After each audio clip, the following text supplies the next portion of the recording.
Channel बात करता है, उठा के मुँह बिशाहों से, जहाँ को बाखबर करता है ये मुफलिस की आहों से। नाज़रीन गिरामी अस्सलामु अलैकुम वरहमतुल्लाहि वबरकातुहू। आज के बाद ख़ास बात में आप लोगों का इस्तकबाल है। नाज़रीन गिरामी, मैं अंसार अज़ीज़ नदवी इस वक्त दिन भर से आई हुई कुछ अहम तरीन ख़बरों की तफसीलात लेकर आप लोगों की खिदमत में हाज़िर हूँ। तफसीलात में जाने से पहले आप लोगों को इत्तला कर दूँ कि आज के दोनों प्राइम टाइम शाये हो चुके हैं, जिसमें अहम तरीन ख़बरों पर तबसरा हुआ है। जिन अहबाब ने नहीं देखा, जाएँ देखें, दूसरों तक फैलाने की कोशिश करें, लिंक को शेयर करें। इदारे की मजबूती नाज़रीन गिरामी आप लोगों की मजबूती है और आप जानते हैं कि आपको करना क्या है। आइए नाज़रीन गिरामी पहली खबर की जानिब बढ़ते हैं। बेंगलुरु एयरपोर्ट पर पीर को 55 मुसाफिरों को छोड़कर ही तैयारा उड़ान भरने के मामले में गो फर्स्ट ने मुसाफिरों से माफ़ी मांग ली है। गो फर्स्ट ने मंगल को कहा कि उड़ान से पहले मुसाफिरों की जाँच के दौरान लापरवाही की वजह से वाक़या पेश आया। एयरलाइन कंपनी ने इस मामले की जांच का हुक्म देते हुए वाक़े से वाबस्ता सभी मुलाजिमीन को रोस्टर से हटा दिया है। इस बजट एयरलाइन ने साथ ही उन सभी 55 मुसाफिरों को एक मुफ्त टिकट देने का ऐलान किया है जो वो अगले 12 महीने के दौरान पूरे मुल्क में कहीं से भी बुक कर सकते हैं।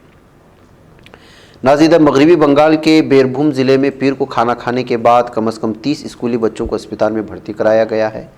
खबर है कि यहाँ दिए गए मिड डे मील में सांप निकला था और खाना खाने के बाद से ही बच्चों की तबीयत बिगड़ने लगी। अफसरान ने बताया कि बीरभूम ज़िले के मेरियोशो डिवीज़न के एक प्राइमरी स्कूल के तकरीबन 30 तलबा मिड डे मील में दिया गया खाना खाने के बाद बीमार पड़ गए।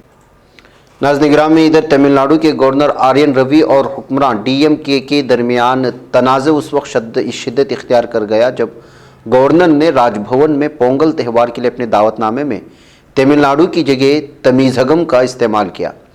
तमिल में दावतनामे में रवि को तमीज़हगम गवर्नर कहा गया है। इसमें रियासती हुकूमत का निशान भी नहीं है, इसमें सिर्फ हुकूमत हिंद का निशान बना हुआ है। नाज़रीन गिरामी, इधर सुप्रीम कोर्ट ने मंगल के रोज़ उत्तराखंड की जोशीमठ बहरान की कौमी आफत करार देने की अर्जी पर फौरी समाअत करने से इनकार कर दिया और समाअत के लिए 16 जनवरी की तारीख मुकर्रर कर दी। ख्याल रहे कि अर्जी स्वामी ओमतेश्वर आनंद सरवस्ती की जानिब से सुप्रीम कोर्ट में दायर की गई है, उसकी फौरी समाअत का मुतालबा किया गया था। सुप्रीम कोर्ट ने जोशीमठ केस की फौरी समाअत से इनकार करते हुए कहा कि हर अहमियत के हामिल मामले की जल्द समाअत नहीं हो सकते। इन मामलात के लिए जमहूरी इदारे हैं जो काम कर रहे हैं। नाज़रीन गिरामी, इधर हिंदुस्तानी रेलवे ने एक बीमार मुसाफिर को ऐसी सीट का टिकट फ़रोख्त कर दिया जो ट्रेन में थी ही नहीं, जिसके बाद टीटी ने भी मुसाफिर की नाराज़गी से पल्ला झाड़ लिया। ट्रांसपोर्ट के मैदान में लाइफलाइन समझी जाने वाली हिंदुस्तानी रेलवे की इस कोताही का नतीजा ये हुआ कि एक बीमार मुसाफिर को बगैर सीट के सफ़र करना पड़ा। मुसाफिर ने ट्वीट करके रेलवे को मालूमात दी है। रिपोर्ट के मुताबिक रेलवे ने बुजुर्ग शख्स, उनके साथ सफ़र करने वाले उनके बेटे को ऐसा टिकट फ़रोख्त कर दिया जो बोगी में सीट मौजूद नहीं थी। जब बीमार मुसाफिर, उसका बेटा जब उसके साथ सफ़र कर रहा था, टीटी के पास पहुँचे तो उसने पल्ला झाड़ लिया। उसके बाद उन्होंने ट्वीट करके रेलवे से मदद मांगी और सवाल उठाए कि इसका आखिर जिम्मेदार कौन है। नाज़रीन, इधर उत्तराखंड के देहरादून ज़िले में गुज़श्ता 24 घंटे के दौरान घने कहरे की वजह से 2 सड़क हादसात में 3 अफराद की मौत हुई और कई दीगर ज़ख्मी हुए। पुलिस के एक तर्जुमान ने बताया कि पीर की शाम तकरीबन 6:30 बजे विकास नगर से देहरादून की तरफ जा रही एक बस धुंध की वजह से हरबर्टपुर के करीब सड़क के किनारे लगे बिजली के खंभे से टकरा गई थी। बस में तकरीबन 19 से 20 मुसाफिर सवार थे। नाज़रीन, इधर शिमाली मगरबी सिमतों से चलने वाली बर्फीली हवा के साथ ही दिल्ली एनसीआर को घनी धुंध ने लपेट में ले लिया है, जिसके सबब आलूदगी की सतह शदीद ज़ुमरे तक पहुंच गई है।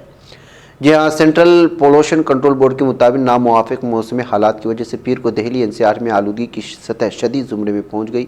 आने वाले 3 दिनों में कोई रिलीफ मुतवक्किल नहीं है। पीर को दोपहर तक बादलों और धुंध के बायस आलूदगी के ज़र्रात निचली सतह पर रहे हैं। नाज़रीन, इधर टेस्ला की स्टॉक में ज़बरदस्त गिरावट के बाद उसके सरबराह एलन मस्क की दौलत में बड़ा धचका लगा है। टेस्ला की हिस्सों में इस गिरावट के बाद एलन मस्क ने ज़ाती जायदाद गंवाने के हवाले से आलमी रिकॉर्ड बना लिया, जिसके बाद उनका नाम गिनीज वर्ल्ड रिकॉर्ड में शामिल कर लिया गया।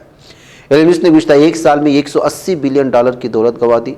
फॉर्ब्स मैगजीन के मुताबिक 2021 में एलन मस्क के असासे $320 अरब थे, जो जनवरी 2023 में कम होकर सिर्फ $138 अरब रह गए हैं। नाज़रीन, पाकिस्तान के साबिक़ वज़ीर-ए-आज़म इमरान खान के लिए एक बार फिर बुरी खबर सामने है। पाकिस्तान तहरीक इंसाफ के सरबराह इमरान खान के खिलाफ ज़मानती वारंट जारी किया गया। इनके अलावा असद उमर और फवाद चौधरी के खिलाफ भी वारंट जारी हुआ है। ये वारंट पाकिस्तान के इलेक्शन कमीशन की 4 रुकनी बेंच ने जारी किया है। नाज़रीन, म्यांमार में औरतों और बच्चों समेत 112 रोहिंग्या शहरियों को आईनी दस्तावेजात के बगैर मुल्क में दाखिल होने के इल्ज़ाम में 2 से 5 साल की सज़ाए कैद सुना दी गई है। कैद की सज़ाएँ 6 जनवरी को जुनूबी इलाके आयारवादी के कस्बे बोगाले की मकामी अदालत की तरफ से सुनाई गई। मज़कूरा फैसले के साथ 12 बच्चों, 47 औरतों समेत कुल 112 अफराद को जेल में बंद कर दिया गया। अदालत ने 13 साल से कम उम्र 5 बच्चों को 2-2 साल, 13 साल से बड़े 7 बच्चों को 3-3 साल, 53 मर्दों और 47 औरतों को 5-5 साल सजाए कैद सुनाई। कैदी बच्चों को यंगून के इलाके काहमो की तहसील हंग आवसान के तरबियती स्कूल में भेजने का फैसला किया गया है। नाज़रीन, इत्तलाती उमूर के डायरेक्टर फ़खरुद्दीन आल्तून ने कहा कि तुर्क मीडिया एक हकीकत पसंदाना और सेहतमंद नुक़्ते नज़र के साथ बैनुल अक़वामी राय अम्मा के सामने ख़ित्ते और दुनिया में होने वाली पेशरफ्त को बयान करते रहेंगे। फ़खरुद्दीन आल्तून ने इन ख़यालात का इज़हार 10 जनवरी वर्किंग जर्नलिस्ट डे के मौके पर एक पैगाम जारी करते हुए किया है। नाज़रीन, इधर नेटो के सेक्रेटरी जनरल एंज स्टोल्टन ने जोर देते हुए कहा कि तुर्किया के जायज़ ख़दशात पाए जाते हैं। किसी भी नेटो के इत्तेहादी मुल्क ने तुर्किया की हद तक दहशतगर्दी से नुकसान नहीं उठाया है। नाज़रीन, यूरोपीय यूनियन ने ईरान के सफ़ीर बरा यूरोपीय यूनियन हुसैन को उनके मुल्क में हालिया अय्याम में होने वाले एहतिजाजी मुजाहरों से ताल्लुक़ होने वाली फांसी की सज़ाओं पर अमल दरामद को रोकने की अपील पर मबनी एक मुरासला दिया है। यूरोपीय यूनियन के खारिजा ताल्लुकात सर्विस के सेक्रेटरी जनरल स्टीफानो सोनेनो ने ईरानी सफ़ीर को तलब करते हुए यूरोपीय यूनियन के खारिजा ताल्लुकात व सलामती पॉलिसियों के नुमाइंदा आला जोसेफ बोरेल के नाम पर बात करते हुए कहा कि 7 जनवरी को मोहम्मद महदी करीमी और सईद मोहम्मद हुसैनी को मुल्क में एहतिजाजी मुजाहिरों के हवाले से सज़ाए मौत दिए जाने ने यूरोपीय यूनियन को हैरतज़दा करके रख दिया है। नाज़रीन, अमरीकी सदर जो बाइडन के साबिक़ा ज़ाती दफ्तर से ऐसे सरकारी खुफिया दस्तावेज़ात मिले हैं जो वो नायब सदर के ओहदे पर फाइज थे।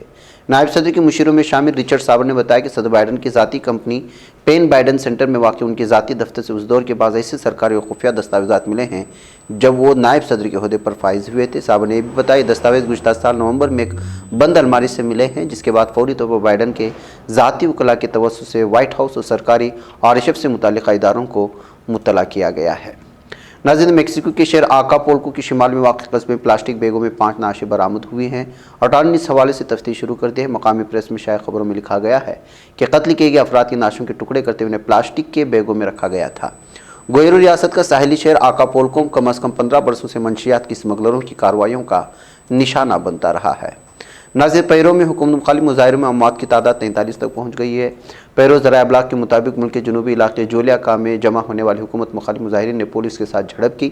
मुहतसिब दफ्तर की नायब सरबराह एलानारो लोरन ने चैनल एन के लिए जारी करदा बयान में कहा है कि जोलिया का हवाई अड्डे के जवाब में सिक्योरिटी फोर्सेस मुजाहिदीन के दरमियान झड़पें हुई, जिसमें 14 अफराद हलाक हुए हैं। इन ताज़ा मौत के साथ 11 दिसंबर से जारी हुकूमत मुखालिफ मुजाहिरों में हलाकतों की तादाद अब तक 43 को पहुँच चुकी है। नाज़रीन गिरामी, लबनान के सैदा और नबातिया शहरों में 2 मुसल्लह डिपॉजिटर्स जो बैंक में अपने रकम नहीं निकलवा सकते थे, उन्होंने बैंक की शाखों पर धावा बोल दिया है। मुल्क के जुनूब में सैदा शहर में एक डिपॉजिटर ने, जो कि एक फ़ौजी बताया जाता है, बैंक के दरवाजे पर गोली चला दी। वाक़े के बाद फ़ौजी को हिरासत में ले लिया गया, जबकि एक दीगर शहर रंबातिया में बैंक पर मुसल्लह हमला करने की इत्तलाआत मौसूल हुई हैं। नाज़रीन, फ़िलिस्तीनी गिरोह ने इसराइल की फ़िलिस्तीनी परचम पर पाबंदी पर रद्द-ए-अमल का इजहार किया है। हमास के तर्जुमान अब्दुल लतीफ़ अल-क़ानून ने एक तहरीर बयान में कहा कि इसराइल की इंतहाई दाएँ बाजू के वज़ीर बराए कौमी सलामती अतमार बिन गोयर का फ़िलिस्तीनी परचम को अवामी मकामात पर लहने पर पाबंदी का फ़ैसला नस्ल परस्ताना फ़ेल है। उन्होंने जोर देते हुए कहा कि काबिज़ अफवाज की तरफ से फ़िलिस्तीनी कौमी शनाख्त की अलामतों को मिटाने की कोशिश माजी की तरह नाकाम हो जाएगी। फ़िलिस्तीनी परचम हमारी तारीख़ी सरजमीन से वाबस्तगी और वजूद की अलामत रहेगा। नई सियासी तारीख रस्म करने, अपनी पहचान बनाने, फ़िरक़ावारियत ख़त्म करने और कौमी इत्तेहाद पैदा करने के लिए हमारी पार्टी से हाथ मिलाइए और मेंबर बनिए। स्क्रीन पर दिए जा रहे नंबर्स पर मिस कॉल दें। नाज़रीन गिरामी, KJ बाबू ने प्रेस कॉन्फ्रेंस करते हुए हाल ही में उनकी जानिब से कांग्रेस को जो निशाना बनाया गया था, उस पर जो है उन्होंने माफ़ी मांगते हुए कहा कि उन्होंने गुस्से में इस बात का इजहार किया है। नाज़रीन गिरामी, आपको बताते चलें कि इधर कर्नाटक के बेंगलुरु में कांग्रेस दफ्तर में जब ये पहुंचे थे अपनी उम्मीदवारी के सिलसिले में मालूमात हासिल करने के लिए, उस वक्त उनको कोई ख़ास रिस्पांस नहीं मिला था और ना ही कोई तसल्ली बख्श जवाब मिला था। इससे नाराज़ होकर वो वहाँ मौजूद कुछ रिपोर्टरों को, नामानिगारों को, उन्होंने कांग्रेस के ही दफ्तर में कांग्रेस को लताड़ते हुए कांग्रेस को सिर्फ 80 सीटों पर हालिया असम्बली इंतखाबात में समेटते हुए इस तरह के इल्ज़ाम लगाए थे। जाहिर सी बात है कि ये बात कांग्रेसी लीडरान को कबूल नहीं हुई थी, जिसके बाद उनको जो है पार्टी के रुकनीत से भी हटा दिया गया था। इसी बात को लेकर के उन्होंने नामा निगारों से गुफ्तगू करते हुए खुसूसी प्रेस कॉन्फ्रेंस में माफ़ी मांगते हुए कहा कि ये उनकी गुस्से का नतीजा है। बराबर रिस्पांस ना मिलने की वजह से जो है वो आपे से बाहर हो गए थे। इसलिए उन्होंने कांग्रेस से, कांग्रेस पार्टी से और दीगर वो लोग जो इस वक्त जो है उनके बयान से तकलीफ़ में आए हुए थे उनसे माफ़ी मांगने का ऐलान किया है। आइए वो क्या कह रहे हैं सुनते हैं, फिर इंशाल्लाह मुलाकात। अस्सलाम वालेकुम। जुम्मा का दिन केपीसीसी में जो मीटिंग थी, मीटिंग को बुलाए थे। बुलाने के बाद मीटिंग ख़त्म होकर जाने के टाइम में पड़ोस वाले साहब एक बाइक दियो और को मुझे रिक्वेस्ट करने के बाद मैं जाकर उनको बाइक दिया। बाइक कैसा दिया? पहले कांग्रेस पार्टी में, कांग्रेस केपीसीसी ऑफिस में विदाउट परमिशन मैं बाइक दिया। विदाउट परमिशन देने की वजह से मुझे सस्पेंड करी। और रे सब लोग क्या क्या बोल रही, मैं क्या तो भी बहुत बड़ा क्या भी अपराध कर को नहीं हूँ। कांग्रेस पार्टी में ये बात कर को मीडिया में सब तुम्हें चेक कर सकती। सीनियरिटी देखेंगे, व्यक्ति को देखेंगे। व्यक्ति मतलब नामदार इंसान। क्या है सीनियरिटी? नामदार इंसान। और ज़ात देखेंगे तो 80 सीट के ऊपर हमें नहीं आएंगे। मैं दिल को दर्द होने की वजह से बोलिया 80 सीट के ऊपर हमें नहीं आएंगे। हमें अभी भी हमारे पास वक्त है, इसे बराबर कर लेना। को बोले तो सर्वे करना, 224 सीट में सर्वे करना। सर्वे कर को सर्वे रिपोर्ट में कौन जीतने वाला कैंडिडेट है वैसे आदमी को टिकट दिए तो हमें 140-150 सीट आती। अभी भी वक्त है। दूसरा, हमारे केपीसीसी में मिसमैनेजमेंट चल रहा है। मतलब मिसमैनेजमेंट मतलब वहाँ के यूथ्स, वहाँ के यंगस्टर्स और कांग्रेस के प्रेमी, मतलब कांग्रेस के वर्कर्स और कांग्रेस को चाहने वाले, सब वहाँ थी। उन लोगों को करेक्ट वहाँ मेंटेन नहीं कर रही। वहाँ लोगों को समझाना, कांग्रेस हमारे खून में है, कांग्रेस को हमें स्ट्रांग करना, कांग्रेस को पावर में लाना, कांग्रेस का ये करना को वो लोगों को समझाना। ऐसा समझाने वाला कौन भी नहीं। ये सब चीज़ें बराबर करना। मैनेजमेंट बराबर नहीं है, मैनेजमेंट बराबर करो।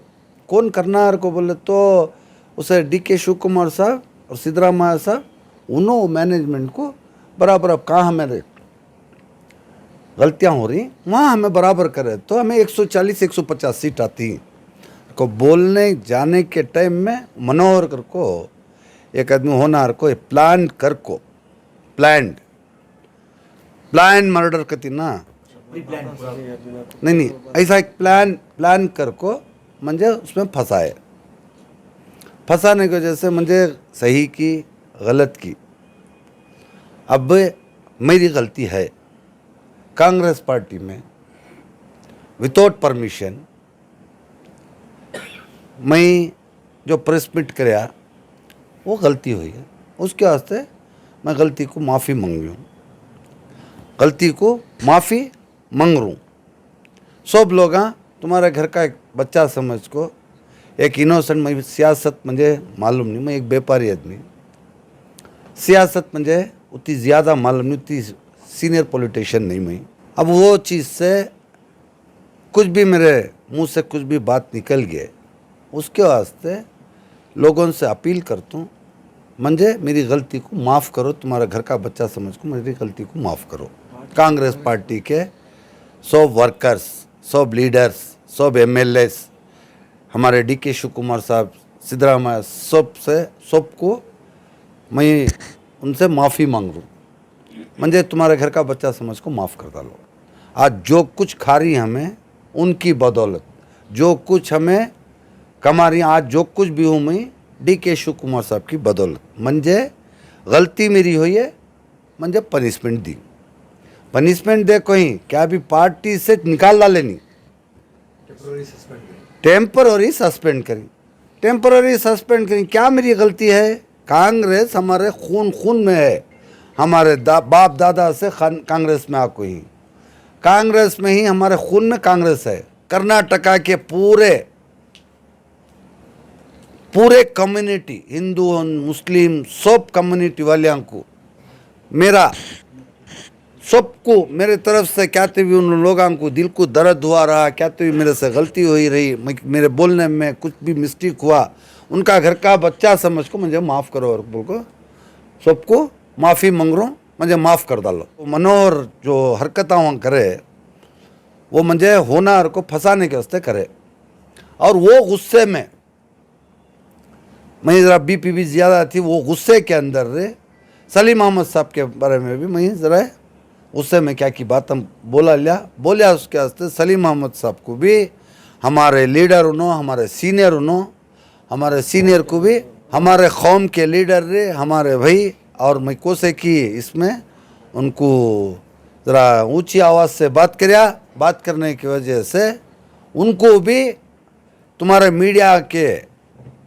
थ्रू से उनको भी मैं माफ़ी मांगता हूँ। मैं मुझे एक छोटा भाई समझ को सलीम अहमद साहब तुम्हें मुझे माफ़ करो और बोल को रिक्वेस्ट कर रहा हूँ, मुझे माफ़ कर डालो, क्या भी दिल में रखो नको, हमें एक ताकत बन को रहेंगे। सलीम अहमद साहब मुझे माफ़ कर डालो। ये चैनल हक निगर बन कर कुचल देता है फितनों को, अगर गंदी हो पॉलिसी तो मरते देख कितनों को, इसी बाजार में बिकते हुए देखा है सपनों को, सभी यकसां है ये पैगाम दो गैरों को अपनों को, वतन अहले वतन का है गुले बेखार